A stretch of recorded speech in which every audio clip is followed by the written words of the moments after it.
Halo pemirsa, berjumpa lagi dengan kami di One News International TV One Newscom. Amerika Serikat dikabarkan menolak memberikan visa kepada Presiden Otoritas Palestina Mahmud Abbas dan sekitar 80 anggota delegasinya. Hal ini membuat mereka batal menghadiri sidang umum PBB di New York pada September mendatang. Informasi lainnya pemirsa, Cina mengecam latihan militer gabungan antara Filipina dan Australia yang baru saja berlangsung. Cina menilai langkah tersebut mengganggu stabilitas kawasan dan menuduh Filipina sebagai pemicu ketegangan di Laut Cina Selatan dengan dukungan negara-negara luar. Selengkapnya hanya di One News International TV One Newscom.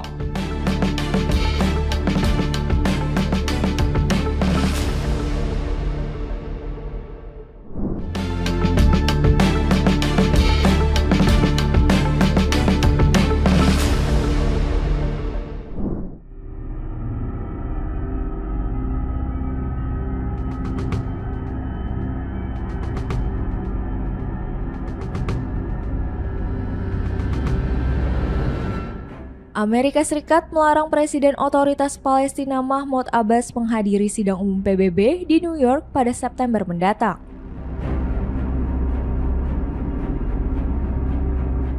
Kementerian Luar Negeri Amerika Serikat menolak memberikan visa kepada Abbas dan sekitar 80 anggota delegasi Organisasi Pembebasan Palestina atau PLO serta Otoritas Palestina dari tepi barat.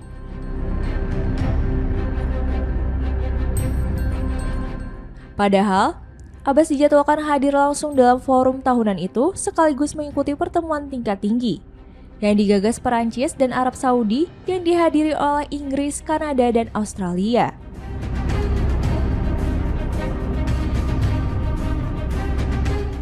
Dalam forum tersebut, beberapa negara juga menjanjikan akan menyatakan pengakuan resmi terhadap Palestina sebagai negara berdaulat.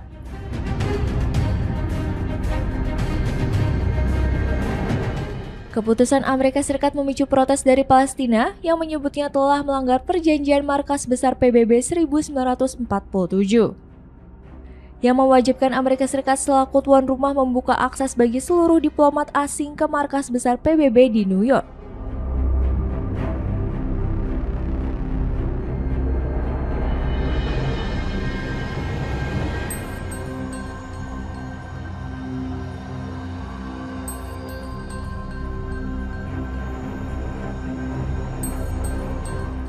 Namun, Washington beralasan penolakan visa dilakukan atas dasar pertimbangan keamanan, isu ekstremisme, dan kebijakan luar negeri.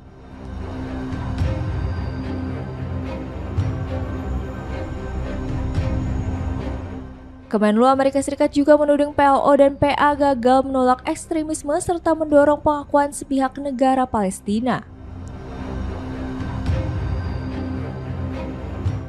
Palestina membantah tuduhan tersebut seraya menilai proses negosiasi yang dimediasi Amerika Serikat selama puluhan tahun tak kunjung mengakhiri pendudukan Israel maupun mewujudkan negara Palestina merdeka.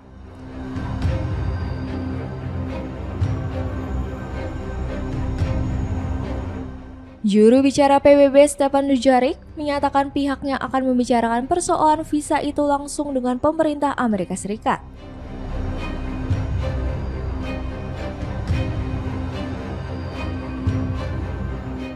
Dia juga mengingatkan bahwa Washington tetap terikat pada kewajiban internasional sesuai perjanjian PBB.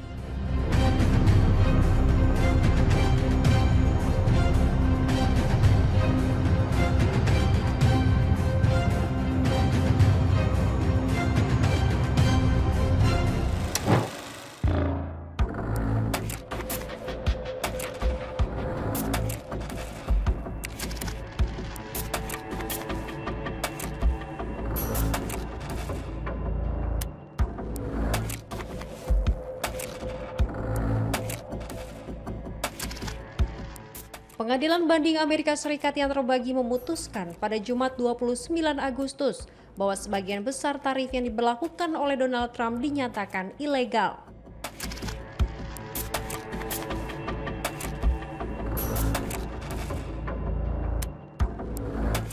Putusan ini dinilai melemahkan penggunaan pungutan oleh presiden dari Partai Republik tersebut sebagai salah satu instrumen utama kebijakan ekonomi internasional.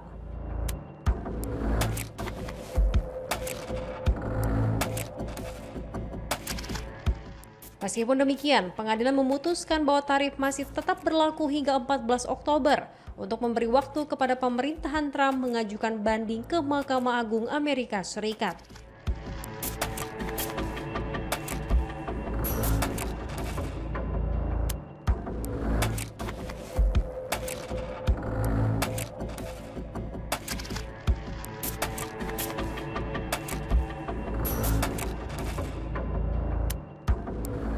Melalui situs web Truth Social, Trump menyampaikan bahwa ia menilai keputusan itu tidak benar.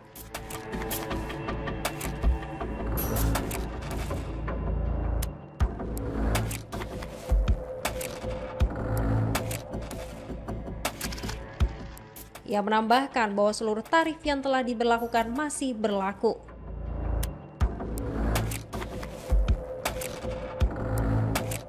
Selama masa jabatan keduanya, Trump menjadikan tarif sebagai pilar kebijakan luar negeri dengan memanfaatkannya untuk memberi tekanan politik, serta merundingkan ulang kesepakatan perdagangan dengan negara-negara pengekspor barang ke Amerika Serikat. Tarif tersebut disebut telah memberikan pengaruh bagi pemerintah Trump untuk memperoleh konsensi ekonomi dari mitra dagang.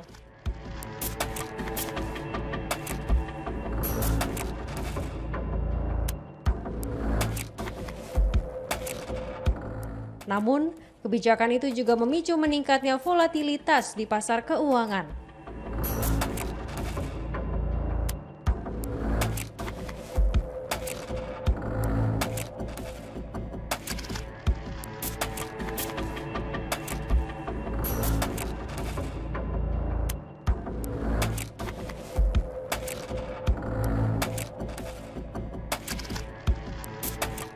Dalam putusannya, pengadilan menyatakan bahwa undang-undang memang memberikan kewenangan signifikan kepada presiden untuk mengambil sejumlah langkah dalam menanggapi keadaan darurat nasional yang dinyatakan.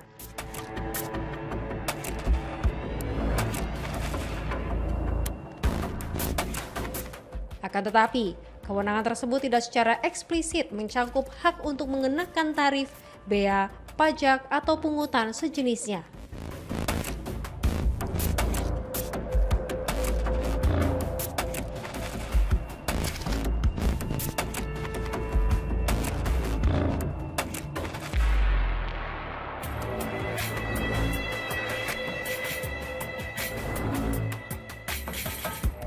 Diketahui bahwa banyak negara mengalami kenaikan tarif oleh Donald Trump termasuk India.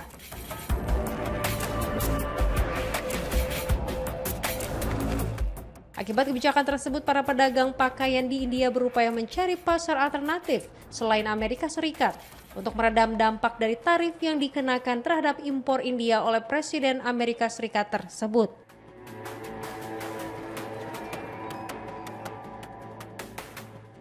Tarif tersebut mencapai total 50% untuk sejumlah produk seperti garmen, permata dan perhiasan, alas kaki, peralatan olahraga, furniture, serta bahan kimia.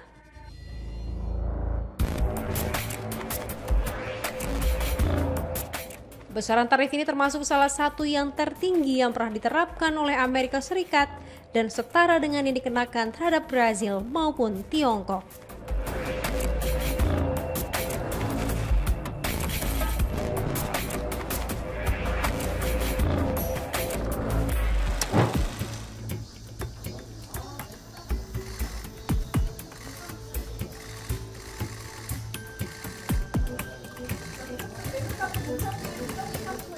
Jaksa penuntut khusus Korea Selatan pada Jumat 29 Agustus resmi mendakwa Kim Kon Hee, istri mantan Presiden Korea Selatan Yoon Suk Yeol.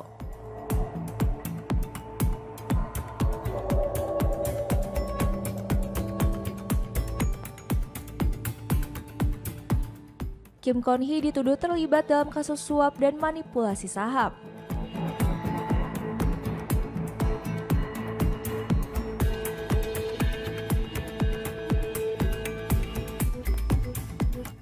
Menurut laporan Yonhap News Agency, Kim didakwa memberikan dana untuk skema manipulasi saham pada periode 2009 hingga 2012.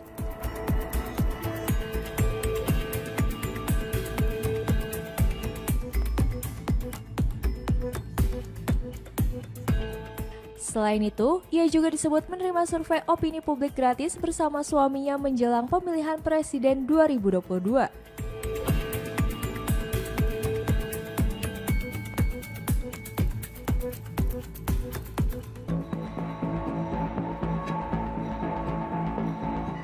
Sebagai imbalan, Kim Keon-hee diduga membantu pencalonan Kim Yong-son, mantan anggota parlemen Partai Kekuatan Rakyat dalam pemilihan sela.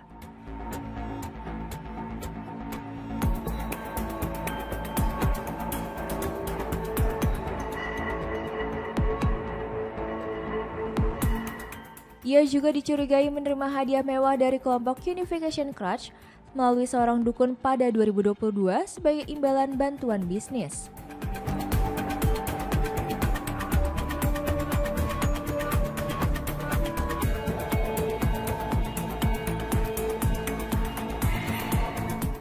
Dalam pernyataan resmi melalui pengacaranya, Kim menyebut akan menghadapi persidangan dengan tenang.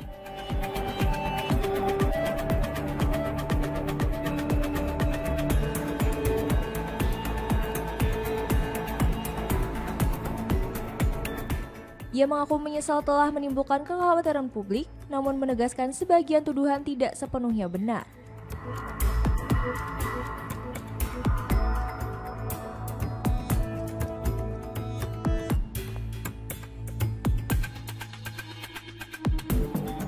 Dakwaan terhadap Kim diajukan 2 hari sebelum masa penahanan pra-persidangan berakhir.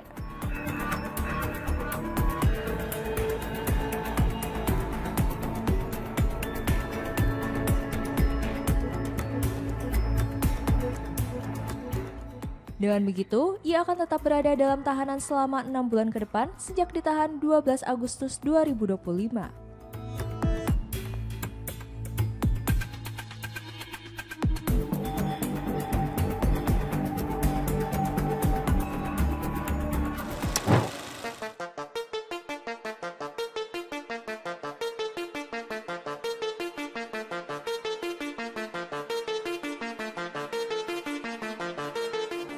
Serangan besar-besaran Rusia menggunakan rudal dan drone pada Kamis 28 Agustus dini hari menghantam ibu kota Ukraina, Kiev.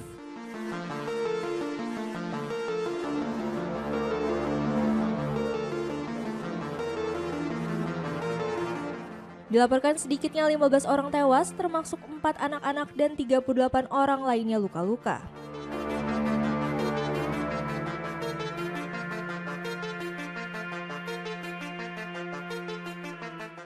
Pemerintah Ukraina melaporkan sebanyak 629 drone hingga rudal Rusia menerjang sejumlah daerah termasuk Kiev.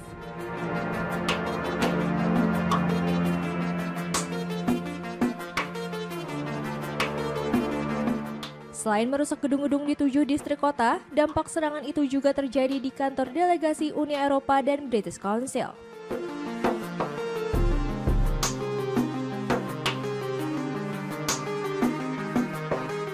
Rekaman CCTV dan laporan di lapangan memperlihatkan ledakan besar terjadi di berbagai wilayah kota.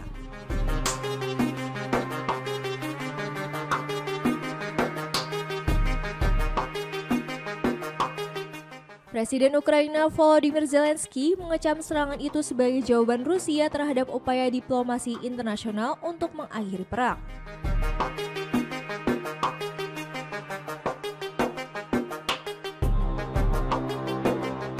Ia menegaskan Rusia lebih memilih melancarkan serangan dibanding berunding, sambil menekankan bahwa Moskow harus bertanggung jawab atas setiap serangan dan korban sipil.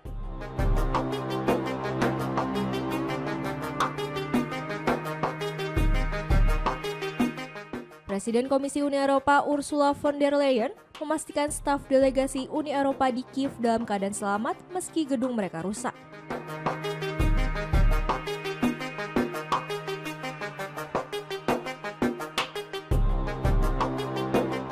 Ia menyuruhkan Rusia menghentikan serangan tanpa pandang bulu terhadap infrastruktur sipil dan kembali berdialog untuk mencapai perdamaian.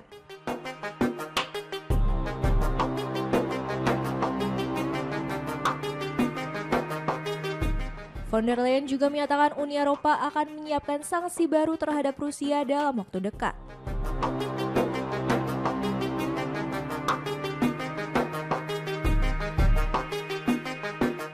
Sementara itu, Presiden Dewan Eropa Antonio Costa menegaskan Uni Eropa tidak akan gentar menghadapi intimidasi Moskow.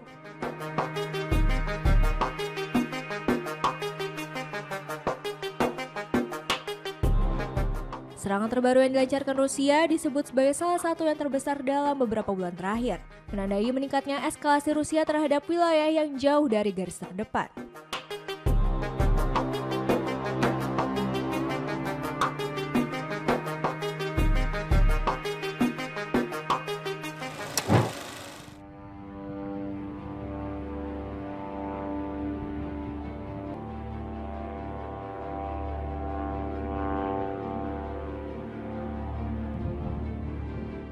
Tank dan pasukan Israel terlihat di dekat perbatasan Gaza pada Kamis 28 Agustus.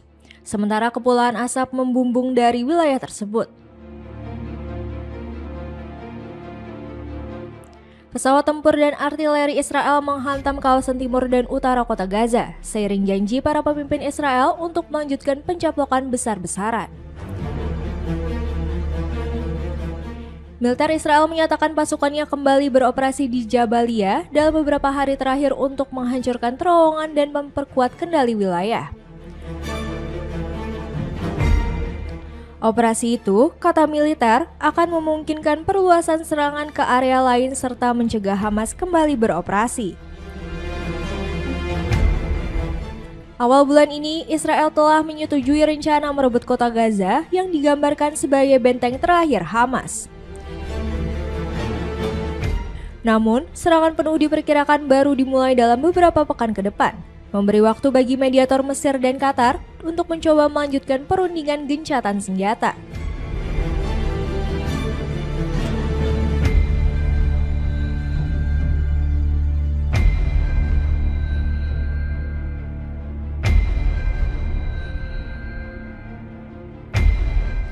Menteri Pertahanan Israel, Israel Katz, berjanji akan meneruskan ofensif meski ditentang komunitas internasional yang khawatir dengan situasi kemanusiaan.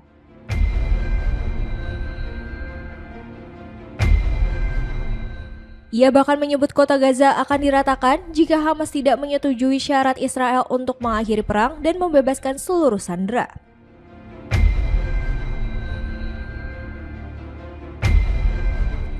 Menanggapi hal itu, Hamas menuduh rencana Israel membuktikan bahwa Tel Aviv tidak serius dalam perundingan.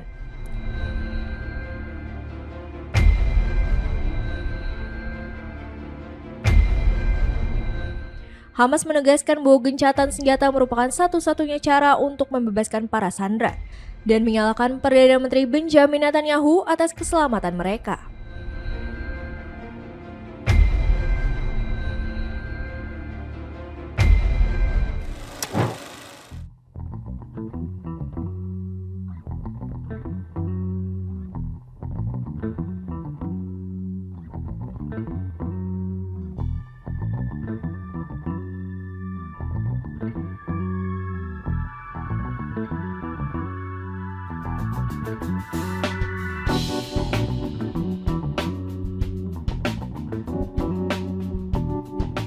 Inggris, Prancis, dan Jerman resmi memulai proses selama 30 hari untuk mengaktifkan kembali sanksi Perserikatan Bangsa-Bangsa terhadap Iran pada Kamis 28 Agustus 2025.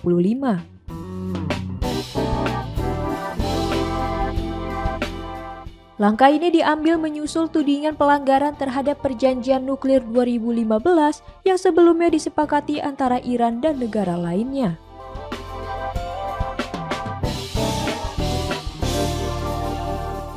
Ketiga negara yang tergabung dalam E3 itu menyatakan bahwa pembicaraan terbaru dengan Iran di Jeneva tidak menghasilkan kemajuan berarti.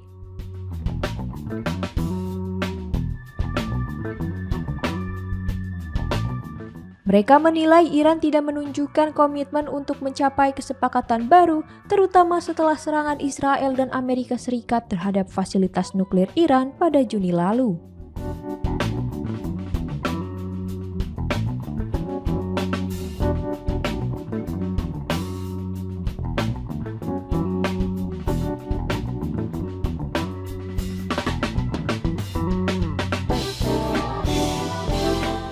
Upaya peluncuran mekanisme snapback ini dilakukan untuk memastikan sanksi internasional yang sempat dicabut dapat diberlakukan kembali.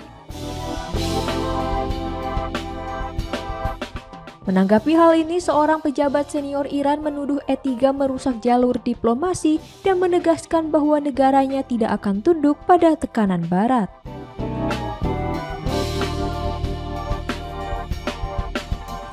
Sanksi yang hendak dipulihkan mencakup berbagai pembatasan yang sebelumnya dicabut setelah kesepakatan nuklir 2015 yang bertujuan untuk mencegah Iran mengembangkan senjata nuklir.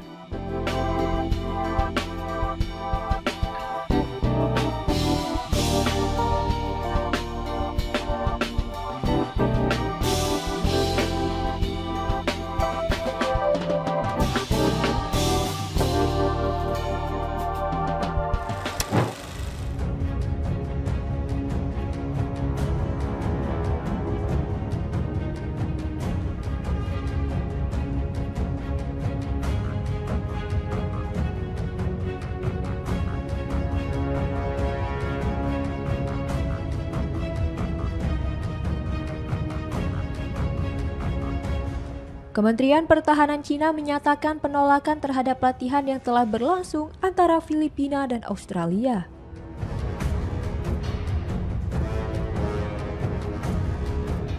Pernyataan tersebut disampaikan juru bicara kementerian, Zhang Xiaogang, dalam konferensi pers di Beijing, Kamis 28 Agustus 2025.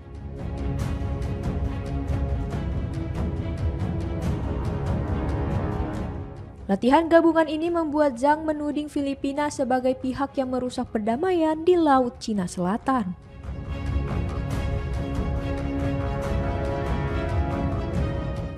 Dia menilai tindakan Filipina semakin didorong oleh negara-negara di luar kawasan yang menurutnya semakin mengkhawatirkan stabilitas di wilayah tersebut.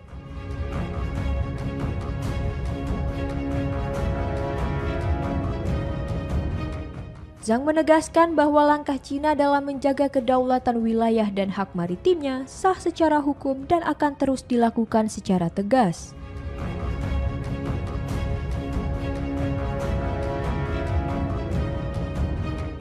Militer Filipina dan Australia telah menggelar latihan tembak langsung di Nueva Ecija pada Rabu 27 Agustus 2025.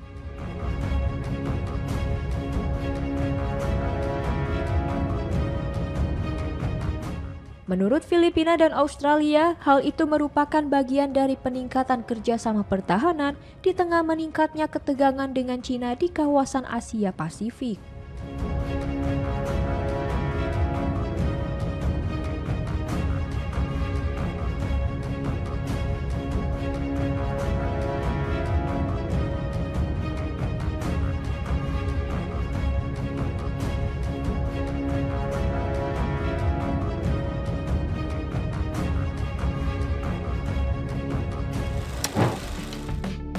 Demikian informasi yang dapat kami sampaikan pemirsa.